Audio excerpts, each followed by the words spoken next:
calma, calma, calma. Não precisa ser assim. Se você é profissional e lida com as mulheres em trabalho de parto, assiste esse vídeo que eu vou te mostrar que há diversas outras formas de acompanhar o desenvolvimento da dilatação, da descida do bebê e da evolução do trabalho de parto. Apesar do toque vaginal ter sido um método de eleição para se verificar o andamento e o progresso do trabalho de parto, ele traz alguns incômodos para as mulheres, né? Principalmente se feito excessivamente, como é o que acontece em boa parte da assistência no Brasil e nos hospitais. Já sabemos que o Brasil tem um alto índice de cesáreas e um alto índice de intervenção nos partos, principalmente de risco habitual, onde o menos é mais. Então, o toque, além de poder ser até traumatizante para algumas mulheres, você está intervindo, você tem que pedir para a mulher deitar muitas vezes, porque né, ela está ali em pé, se movimentando, está no chuveiro e o profissional não está habilitado para fazer o toque em outras posições, então você já tira ali o movimento. Você pode aumentar o risco de infecção, né, para a mãe e para o bebê, principalmente se a bolsa dessa mulher já rompeu, então você tem que evitar mesmo, né, fazer um toque. Hoje em dia já sabemos que o toque pode ser aguardado até 4 horas, é um tempo recomendado. E nesse tempo, como avaliar? É isso que aqui nesse vídeo você vai aprender. Para facilitar a didática deste vídeo, eu resolvi separar alguns sinais em físicos e sinais comportamentais, tá? Então vamos começar pelos sinais físicos, que é o que a maioria das pessoas que está no hospital gosta, de coisas objetivas, do que a gente pode ver. Então vamos lá falar do primeiro deles, que é pouco falado na verdade, que é o losango ou polígono de Michaelis. Esse sinal, ele aparece em algumas mulheres, principalmente ali no final da trajetória da descida do bebê. Então, se você vê esse calombo ali em formato de pipa, mais ou menos assim, né, e ele fica mais alterado, né, em volume, porque o neném está passando na parte do estreito mais superior da bacia, fazendo o seu encaixe. E quanto mais, né, essa região que é composta pelo final da vértebra ali da coluna, os ossos do sacro e alguns ligamentos da bacia. E aí o bebê empurrando, isso expande o ilho, que são esses dois ossinhos da nossa cintura aqui, né, que a gente consegue palpar em muitas pessoas. E aí isso vai fazendo com que o diâmetro da bacia aumente. E você vai conseguir perceber se a sua paciente estiver em posição vertical, de 4 apoios, de cócoras, né? Se ela estiver deitada de barriga para cima, fica difícil a evolução do trabalho de parto e você observar alguma coisa. Outro sinal bem interessante para avaliarmos visualmente a evolução do trabalho de parto é a linha púrpura. Ela foi citada pela primeira vez em estudos, artigos, por Bryan e Edmonds, em 1990. A linha púrpura é essa marquinha interglútea, né, ou seja, no meio do bumbum, que vai aparecendo durante a evolução do trabalho de parto. Temos um estudo em 2011 bem legal e uma tese, né, entre outros estudos aí mundo afora, mas que chegaram à conclusão que por si só ela não tem uma alta acurácia para determinar a dilatação e a descida do bebê. Porém, ela serve como método auxiliar, né, para avaliar toda a evolução do trabalho de parto. E sobre isso, tem uma coisa importante para dizer para vocês. É importante, quanto mais ferramentas conhecermos e unirmos em prol, né, da mesma forma de assistência. Então, se a gente preza por uma assistência menos intervencionista, onde, né, principalmente a invasão nos corpos das mulheres seja minimizado, que a gente aprenda a observar todas essas nuances e somando cada uma delas, pois todas vão ser aliadas no mesmo propósito. Um outro sinal físico de que o trabalho de parto está evoluindo é a mudança, né, do local onde a gente está fazendo a ausculta, tá? Então, para os profissionais que realizam essa técnica, como médicos, residentes, né, enfermeiros, obstetras, obstetrizes, que são responsáveis pela ausculta fetal, a gente vai percebendo que ela vai saindo de uma lateral, né, vai se aproximando da região umbilical e vai centralizando no abdômen da mãe. Isso mostra o quê? Uma rotação interna do bebê acontecendo e, consequentemente, a descida fetal. Neste caso, a gente não está falando de dilatação, a gente está falando de um avanço, um progresso no movimento que que o bebê, que o feto, né, até então, vai fazer dentro da barriga durante o trabalho de parto. E que é super importante também para a gente ver se há progresso. Por quê? Não devemos focar só na dilatação quando a gente fala de progresso em trabalho de parto, principalmente se é a primeira vez que essa mãe está passando por este evento. Temos que abraçar e ser otimistas a cada progresso que se é notado, seja no apagamento, na dilatação ou mesmo na descida do bebê. Algo que nos diz muitas informações também é o padrão contrátil. O que é isso? É o padrão de contrações que essa mulher apresenta.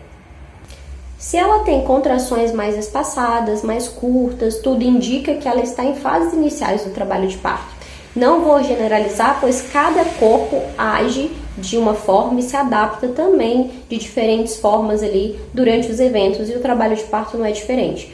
Mas se você tem contrações mais intensas, que ficam mais tempo, mais de 40 segundos, 1 minuto, né, onde a dor também está mais intensa, apesar da dor também ser relativa, né, em cada mulher, em cada situação, mas o padrão de contrações diz muito sobre essa evolução, principalmente nos trabalhos de parto que entram espontaneamente ali no seu processo, ou seja, sem indução medicamentosa. E ainda sobre esse padrão contrátil, tem algo muito curioso que acontece com as mulheres pertinho do parto, que é a fase transitória. É aquele momento que as contrações param. Essa mulher ela já estava ali com 7, com 8 centímetros e ela tem 5, 10, 15 minutos de descanso. Inclusive, às vezes elas dormem, os acompanhantes ficam preocupados, né, daquela mexida assim, tá tudo bem, acorda. E a gente fala, não, tá tudo bem. Né? É um bom tempo ali na partolândia, né, que é o final do trabalho de parto, e essa mulher cansa, as contrações, o organismo muito sábio, as contrações dão uma pausa para que ela respire para a próxima fase, que provavelmente é o expulsivo, e que vai requerer dela muita energia, né? Então ele dá essa pausa, e do útero também. Então dá essa pausa para a mulher, para o útero, para eles conseguirem passar firme e forte para a próxima fase. Um ponto importante que eu trago aqui para vocês, e eu avaliei esses 10 anos atendendo centenas de trabalhos de parto, é a localização e intensidade dessa dor. As mulheres, num trabalho de parto mais inicial, vão direcionar, vão falar, relatar para você dor mais embaixo do ventre, né? Que ali é aquela região pélvica aqui, região da bexiga, né? Então ali abaixo do umbigo. Ela sente o repuxar das contrações muito nessa região. Com a evolução do trabalho de parto, a rotação interna do bebê e, consequentemente, a descida fetal, a bacia vai se expandindo mais e essa dor vai irradiando para onde? Para a lombar. Então, é um ótimo sinal quando a gente pergunta e essa mulher já está sentindo dor também, tanto na região embaixo do ventre, quanto na região lombar. Isso significa que essa bacia está sofrendo alterações porque, né, o objeto, como chamam nos livros, que é o bebê, está passando por ali. Agora vamos falar de alguns sinais comportamentais que você pode observar. Essa palavra é super importante quando a gente fala de assistência às mulheres, assistência à saúde e ao trabalho de parto, principalmente se você é um profissional que preza por uma assistência menos intervencionista. Para você deslanchar aí na sua profissão, ser um bom profissional, né, reconhecido pela sua segurança, você precisa aprimorar a capacidade de observar as pessoas, de observar as mulheres, e com isso você acaba aprendendo muitas coisas. Não é à toa que as pessoas que trabalham em centro obstétrico, independente de serem responsáveis técnicas pelo parto ou não, elas acabam sabendo os momentos ali que a proximidade do parto, né, tá chegando. Por exemplo, quem trabalha em centro obstétrico já foi chamado por algum técnico de enfermagem que fala: Carol, dá uma olhadinha ali naquela mulher que eu acho que avançou, eu acho que tá nascendo, eu acho que evoluiu. E você chega e aquela pessoa estava certa. Por quê? Porque ela já observou ao longo do tempo, né, por uma observação às vezes empírica mesmo, que existe um padrão comportamental para as mulheres que estão próximas do parto, ou em fases mais iniciais, ou entrando numa fase ativa. E isso não tem preço, é maravilhoso. E aí, falando das observações, a gente observa primeiro que há uma tendência as mulheres buscarem posições diferenciadas. Então, mulheres que buscam a proximidade, às vezes, com o chão, né? Elas querem ficar de 4 apoios, elas querem se acocorar, elas se inclinam para frente. Muitas ali mudam a posição dos pés, da perna. Por quê? Porque ela tá sentindo que tem um bebê passando ali dentro e ela tá seguindo instintivamente aquilo, né, que tá no seu DNA. E eu acredito que elas busquem essas posições mais próximas ao chão, inclusive como uma forma de proteção dos seus bebês, caso esse parto esteja se aproximando, né? A gente vai estar ali a favor da gravidade, então a gente inconscientemente acaba querendo evitar alguma queda também. E tudo isso é muito interessante, é muito importante então observar a movimentação e a postura corporal dessa mulher durante o desenvolvimento do trabalho de parto. Quando a mulher está perto de parir, tem uma coisa que acontece que seria o momento ideal da gente se preparar para o parto realmente, né? E não focar na dilatação, por exemplo, para então começar a abrir mesa, preparar para o parto, porque isso não é benéfico, mas é a gente observar os puxos. O que são os puxos? É aquela vontade da mulher fazer força involuntariamente, sem ninguém pedir. Naturalmente o corpo dela e ela faz algo do tipo assim.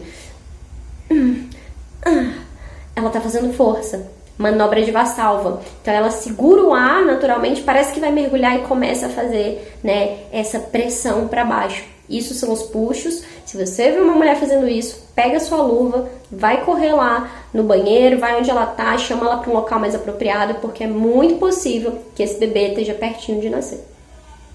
E aí, gente, muito curioso, né? Quantas coisas a gente pode avaliar numa mulher para além do toque vaginal, que e tem sua importância e indicação, mas deve ser usado, né, com critérios adequados. Eu tenho um curso aqui que eu vou deixar o link na descrição, que é sobre fases do trabalho de parto, tá? Onde você aprende as fases, os sinais de alerta, sobre amamentação. Tem muito conteúdo legal e é um curso super acessível para que as mulheres e as famílias se sintam mais confiantes e preparadas para esse momento. Avaliar as secreções também, a perda ali sanguínea é muito importante. Eu tô falando de uma perda de sangue junto com tampão, né, que é um sangue do colo uterino, que vai saindo durante toda a evolução do trabalho de parto. Apesar de já ter visto mulheres parirem, né, e esse sangramento não acontecer, mas é muito raro. A tendência é que esse sangramento vá aumentando junto com o muco, o bebê vai descendo e vai empurrando toda essa secreção, né? Então, o períneo fica diferente. Se você aliar ainda com outros fatores que eu falei neste vídeo e observar esse períneo ali com mais sangue, vindo tampão, né, bem elástico e com sangue, para ficar atenta, né? Agora, se você não sabe identificar se esse sangue é de colo ou não, na dúvida, chama alguém mais eficaz, né, para que consiga fazer uma avaliação principalmente da vitalidade fetal e garantir que isso não é, por exemplo, um descolamento de placenta ou outra emergência obstétrica, tá? E sim relacionado à dilatação do colo.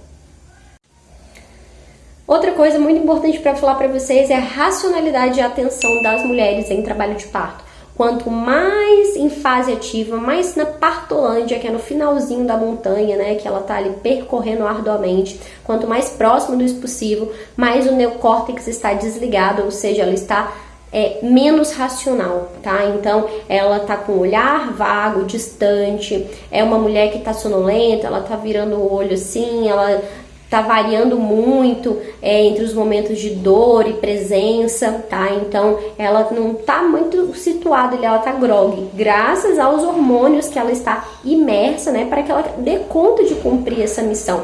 Então, se é uma mulher que tá conversando muito, tá falando tranquilamente, na maioria das vezes é uma mulher que tá em fases mais iniciais do trabalho de parto. É natural que depois elas recorram à introspecção, né? E naturalmente comecem a não conseguir responder perguntas de forma tão objetiva. E é ideal que, inclusive, vocês parem de perguntar, seja o que for, para as mulheres ali nas fases mais avançadas do trabalho de parto, para não ativar esse lado racional dela. Assim, o trabalho de parto e os hormônios vão fluir muito melhor.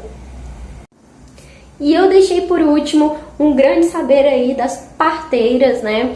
Que inclusive ontem eu li uma matéria que elas foram colocadas como patrimônio, né, imaterial pela ONU, então são saberes que importam também. E a gente fala muito do bigodinho. O que é o bigodinho? O bigodinho de suor. Juntou alguns sinais, observou ali, observou aqui, tudo está indicando que essa mulher está perto do parto e ela está com aquele bigodinho todo suadinho. Fica atenta, isso você não vai encontrar em artigo nenhum, tá? Mas é algo que eu sempre respeitei muito nas minhas assistências, todos os sinais, sejam eles que tenham evidência científica ou saberes, né, de pessoas e ancestrais que sempre trabalharam com mulheres, com a saúde da mulher e com os partos, para aliar, para fechar esse pacote muito bem, né, para que eu pudesse dar melhor assistência para essas mulheres. Então, se você vê um bigodinho de suor aí, serve para às vezes para o acompanhante e tudo mais, né, esse vídeo, ficar atento à evolução do trabalho de parto da sua pessoa querida, da sua paciente querida, da sua esposa, enfim.